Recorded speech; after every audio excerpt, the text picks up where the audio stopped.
مشاهدي ومتابعي كوره بلس من كل مكان، اهلا بيكم في حلقه جديده من سوشيال بلس. هنشارك فيها معاكم زي ما تعودنا ابرز واهم الاحداث والترندات اللي قدرت انها تتصدر منصات التواصل الاجتماعي على مدار اليوم.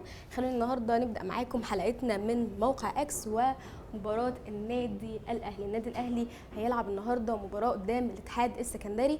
طبعا كانت مباراه مؤجله من الجوله التاسعه، ونشر الحساب الرسمي للنادي الاهلي لقطات من ميران الفريق، وكتب خلالها ميران الابطال الرئيسي استعدادا لمباراه الاتحاد ضمن منافسات بطوله الدوري. خليني اقول لكم كمان ان الحساب الرسمي للاتحاد السكندري نشر على موقع فيسبوك لقطات برضو من ميران الفريق، وكتب خلالها تدريب فريق الاول لكره القدم في معسكر القاهره.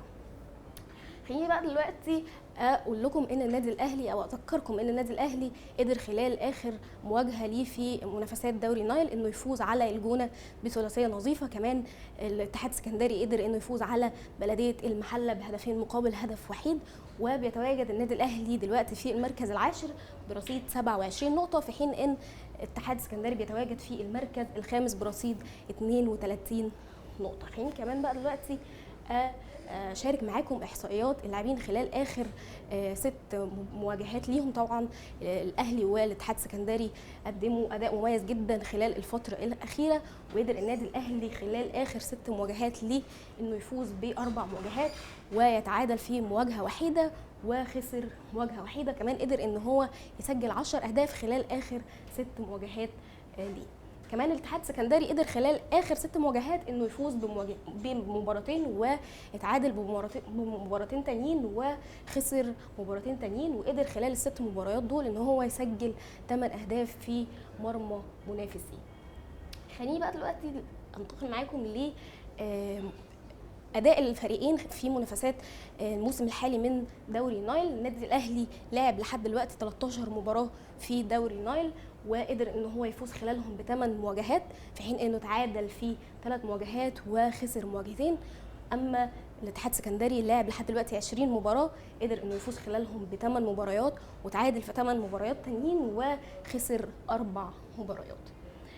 خليني كمان اذكركم ان النادي الاهلي دلوقتي بيصنف او بيتواجد في المركز الاول في عدد الاهداف المسجله في دوري نايل لحد دلوقتي، وده طبعا بواقع 2.2 هدف لكل مباراه، في حين ان الاتحاد السكندري بيتواجد في المركز السابع برصيد او بواقع 1.3 هدف لكل مباراه. خليني كمان اذكركم ان النادي الاهلي خلال اخر 10 مواجهات جمعت ما بينه وبين الاتحاد السكندري قدر ان هو يفوز بيهم كلهم، والاتحاد السكندري ما قدرش ان هو يحافظ على نظافه شباكه خلال اخر 6 مواجهات جمعت ما بينه وما بين النادي الاهلي. طبعا مباراه هتكون مثيره جدا وقويه ما بين الفريقين.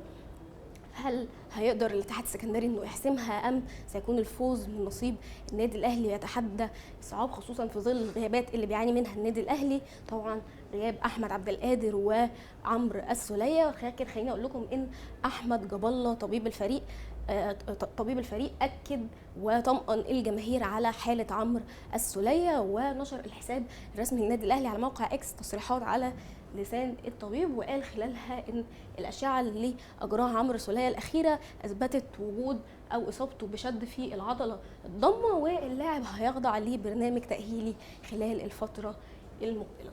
خليني اقول لكم ان النادي الاهلي من المتوقع انه يخوض مباراته النهارده قدام الاتحاد السكندري بالتشكيل الاتي. طبعا مصطفى شوبير في حراسه المرمى، وعمر كمال ومحمود متولي، محمد عبد المنعم، محمد هاني، مروان عطيه، امام عاشور، كوكا، حسين الشحات، رضا سليم، ووسام ابو علي.